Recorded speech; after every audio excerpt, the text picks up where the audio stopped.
It's April 30th. We just put the 47 XL into a trailer, a guy down in Miami, and it came out really good.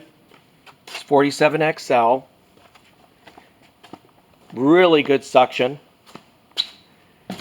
And he's still not finished with it, so we didn't put everything in here because he wanted to customize it with other types of brackets and things so that he can figure out how he wants to put his hose reel in.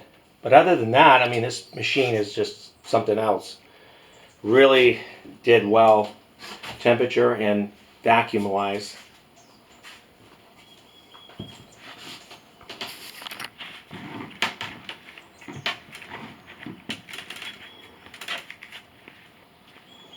So you're going back down to Miami. Okay. All right.